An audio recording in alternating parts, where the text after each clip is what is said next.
India और England के दरमियान तीसरे टेस्ट मैच का ऊंट किस करवट बैठेगा कोई नहीं जानता, मगर एक बात तय है कि हम सब लोग जो इंग्लैंड को हल्का ले रहे थे बहुत गलत थे। लग रहा था कि इंडिया के अंदर इंडिया को हराना, टफ टाइम देना बहुत मुश्किल है। अगरचे तीसरे टेस्ट में अभी कुछ नहीं पता कौन जीत सकता है या ड्रॉ की तरफ जा सकता है। मुझे लगता है रविचंद्रन अश्विन, 2011 में अश्विन नाम के रवि का हुआ था उदय। 13 साल तक ये चमकता रहा, 98 मैचेस तक ये दमकता रहा और 500 विकेटों के मुकाम को कर लिया है हासिल। क्या सरफराज अहमद को प्यार करने में हम ध्रुव जुरेल को दरकिनार कर गए? क्या ध्रुव जुरेल के डेब्यू को वो इंपॉर्टेंस हमने नहीं दी जो वो डिजर्व करता था?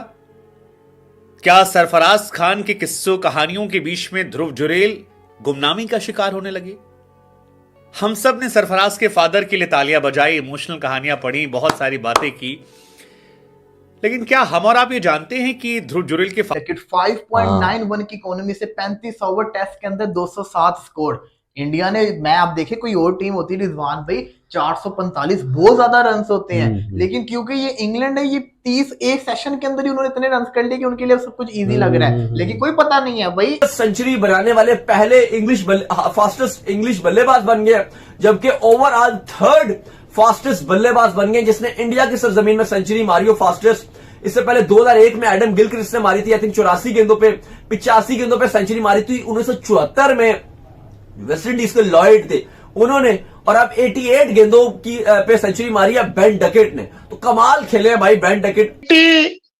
96 रन जिस बंदे के बाउंड्रियों में हो, 21 चौके और 2 छक्के हो 133 में, इट स्पीक्स इटसेल्फ।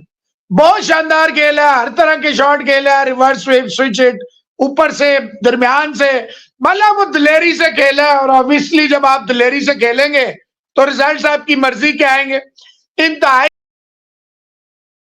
तो आप लोग ने देखा कि पाकिस्तान मीडिया कितना कह रहे हैं और इंडिया मीडिया दोनों कितना कह रहे हैं। और एक खुशी दुखी की बात यह है कि आपको जो अश्विन जो 500 विकेट लिए हैं, वो आपको क्रिकेट अनुसार उसका जो फैमिली है उसमें उसकी जो माता है तो उसका कुछ इमरजेंसी हो गया, तबीयत बिगड़ गया है, तो आपको खेलने को नहीं मिलेगा और इंडिया को और मुसीबत फड़ी होगी, क्योंकि ऐसे ऑलरेडी वो मैच 50-50 का हो गया है और अश्विन ना होगा इसका मतलब बंदा 2 प्लेयर होगा टेस्ट स्पिनर में, एक होगा आपका जडेजा और एक होगा कुलदीप। क्या इंडिया 2 स्पिनर से साथ मैच जीत पाएगा? मेरे को तो नहीं लगता है कि दोस्तों कि अश्विन जो 1 विकेट निकालेगा शुरू में, अच्छा बॉलिंग करता है अश्विन। क्या होता है नहीं होता है वो तो मैच चालू होने के बाद ही पता चलेगा। मगर दोस्तों आपको ने पाकिस्तानी में रिएक्शन देखने के लिए हमारे वीडियो से जुड़ जाए और चैनल को सब्सक्राइब कर लेना और भाई को सपोर्ट करना, ताकि हम आपको इसी प्रकार का वीडियो सुनाता रहो। जब तक के लिए जय हिंद, जय भारत, वंदे मातरम। हमारी रोज बातें होती है, मैं उनसे रोज बात करता हूं, मैं हौसला अफजाई भी करता है उनका, लेकिन अब जब मैं पलट कर देखता हूं तो मेरे मन में ख्याल आता है कि यार ध्रुव जुरेल के भी मॉम डैड है और बाद में पता लगता है कि उनके डैड तो वो हैं जो करगिल में युद्ध लड़ते थे। तो बीइंग फ्रॉम आर्मी बैकग्राउंड हमारा रिस्पेक्ट तो वैसे भी थोड़ा सा बढ़ जाता है। ध्रुव जुरेल की कहानियां पढ़ता हूं तो पता लगता है कि यार वो 13 साल की उम्र में घर से भाग कर नोएडा आया था कि सर प्लीज मुझे खिला लो, प्लीज मुझे खिला लो, एक कोच के पास मैं अच्छा करूंगा। वो उससे पूछते हैं कैसे आए हो, कितना ट्रेन पकड़ के आया हूं, आगरा से आया हूं, भाग कर आया हूं। फादर क्यों नहीं आए? क्योंकि फादर, मेरे ग्रैंडफादर की डेथ हो गई, उनकी 13वीं है, मुझे खेलना है, आप मौका दोगे मैं अच्छा कर दूंगा। ये वो लड़का है जिसने अपने घर में लड़ाई की पहले। इंडिया और इंग्लैंड के दरमियान तीसरे टेस्ट मैच का ऊंट किस करवट बैठेगा कोई नहीं जानता, मगर एक बात तय है कि हम सब लोग जो इंग्लैंड को हल्का ले रहे थे बहुत गलत थे। लग रहा था कि इंडिया के अंदर इंडिया को हराना, टफ टाइम देना बहुत मुश्किल है। अगरचे तीसरे टेस्ट में अभी कुछ नहीं पता कौन जीत सकता है या ड्रॉ की तरफ जा सकता है। मुझे लगता है रिजल्ट ओरिएंटेड तो जरूर होगा और जब अगली इनिंग में बैटिंग करेगी इंग्लैंड उनको थोड़ी मुश्किल जरूर रहेगी, मगर अब तक के मैच के अंदर जो बल्लेबाजी की खासकर इंग्लैंड ने कमाल किया। 35 ओवर का खेल हुआ अभी तक जो इंग्लैंड ने बैटिंग की इस टेस्ट मैच में, और ऑलमोस्ट 6 की इकोनॉमी के साथ रन कर रहे हैं। इसमें बुमराह भी बॉल कर रहे हैं, सिराज भी हैं, कुलदीप यादव भी हैं, अश्विन भी हैं और रविंद्र जडेजा भी हैं, और सबने कुल मिलाकर सिर्फ 2 ओवर में डन किए हैं। ये कमाल बात है, ये खास बात है। और हम समझ रहे थे कि स्पिन ट्रैक होगा और इंग्लैंड आराम से फंसेगा, क्योंकि ऑस्ट्रेलिया इसी तरह से शिकार करता है, इंडिया इसी तरह शिकार करता है सबका।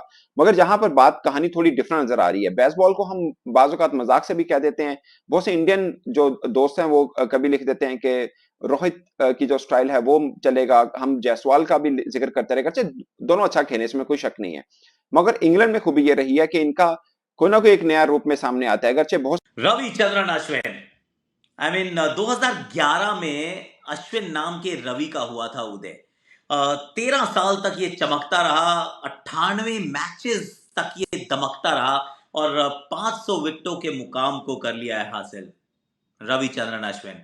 स्पिनर्स अपनी रफ्तार के लिए जाने नहीं जाते हैं, पर second fastest to reach that milestone, second Indian to reach that far. भाई माउंट 500 की करेंगे बात, रविचंद्रन अश्विन को करना चाहिए सेलिब्रेट, वो भी करेंगे जरूर, पर सच तो ये भी है कि इंग्लैंड ने ना वो खेला नहीं है, वो पेला है भाई। क्या सरफराज अहमद को प्यार करने में हम ध्रुव जुरेल को दरकिनार कर गए? क्या ध्रुव जुरेल के डेब्यू को वो इंपॉर्टेंस हमने नहीं दी जो वो डिजर्व करता था? क्या सरफराज खान के किस्सों कहानियों के बीच में ध्रुव जुरेल गुमनामी का शिकार होने लगे? हम सब ने सरफराज के फादर के लिए तालियां बजाई, इमोशनल कहानियां पढ़ी, बहुत सारी बातें की, लेकिन क्या हम और आप ये जानते हैं कि ध्रुव जुरेल के फादर कौन है? सरफराज के संघर्ष पर हम सब ने इंस्पिरेशन ली, लेकिन क्या ध्रुव जुरेल की कहानी से हम वाकिफ भी हैं? क्या क्रिकेट लविंग कंट्री की जगह हम क्रिकेटर लविंग कंट्री बनते जा रहे हैं? आप में से कितने लोग जानते हैं कि ध्रुव जुरेल को डेब्यू कैप किसने दी थी? क्योंकि अनिल कुंबले की सरफराज को डेब्यू कैप की तस्वीरें हर जगह वायरल है। आप में से कितने लोग जानते हैं कि ध्रुव जुरेल के फादर क्या करते हैं? क्या आप ये जानते हैं कि ध्रुव जुरेल के फादर एक आर्मी के वेटरन रह चुके हैं जिन्होंने करगिल वॉर लड़ी थी? क्या आप इस बात को जानते हैं कि ध्रुव जुरेल की मॉम ने पहली बार उसे किट दिलाने के लिए अपनी गोल्ड की चेन बेच दी थी जब वो लड़का घर में संघर्ष कर रहा था? 13 साल की उम्र में लड़का आगरा से नोएडा भागकर कोच के पास आया, प्लीज सर मुझे रख लो, पैसे नहीं है, जिस दोस्त ने बुलाया था उसने घर में जगह नहीं दी है, फोन नहीं उठा रहा है, मेरे को रख लो, परफॉर्म करूंगा मैं। क्या हमने सरफराज के बीच में ध्रुव को भुला दिया? एंड ये तकलीफ देता है, अब तकलीफ दे रहा है। आप लोगों ने देखा होगा कि पाकिस्तान मीडिया क्या रिएक्ट कर रहे हैं और इंडिया मीडिया क्या कर रहे हैं, दोनों को मैं आपको सुनाया हूँ। आप लोगों को दोनों का कंपटीशन बढ़ जाए। इंडिया मीडिया कुछ टॉपिक पे बात करते हैं, हम पाकिस्तान मीडिया एक ही टॉपिक पे लेकर उठ जाते हो।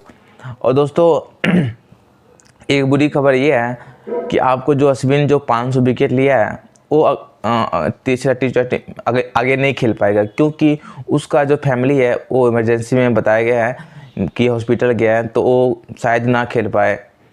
तो हमारे इंडिया को सिर्फ 2 स्पिनर्स के साथ उतरना पड़ेगा। क्या यह सही है या नहीं, ये आप बता सकते हैं। और दूसरी बात जो है दोस्तों, ये मैच पहले ही 50-50 ओवर हो गई, क्योंकि 35 ओवर में आपका 200 पार कर देना रन एक टेस्ट मैच में काफ़ी हाई होता है। अब 200 पार करना, आपका 2 विकेट गिरा है, इस पर 50-50 ही माना जाता है। और विकेट तो टिका ही है। विकेट अगर सुबह मॉर्निंग टाइम में वो आउट नहीं होता है तो फिर इंडिया ये मैच भी खो सकता है, क्योंकि इतना अभी बुमराह का बॉलिंग में उतना भी ले दिखा नहीं ना, एक विकेट भी नहीं ले पाए बुमराह। भी सिराज तो लिया एक विकेट, बुमराह नहीं ले पाया, क्योंकि बुमराह को ले में आना जरूरी होता है। ना जडेजा ले में आया, ना कुलदीप ले में आया, ना बुमराह ले में आया। अगर सुबह में अगर बुमराह ले में आ जाता है तो इंग्लैंड को मुसीबत खराब पड़ जाएगा। मगर ऐसा होते दिख नहीं रहा दोस्तों, कि अगर सुबह विकेट जल्दी गिरता है तो इंडिया कम बैक करेगा, नहीं गिरता है तो फिर ये मैच को हारना पड़ेगा। दोस्तों हमारे वीडियो पर नए हैं तो वीडियो को लाइक कर लेना और चैनल को सब्सक्राइब कर लेना, और ताकि हम आपको इसी प्रकार का वीडियो हर रोज़ आप तक पहुँचा रहो। तब तक के लिए जय हिंद, जय भारत, वंदे मातरम।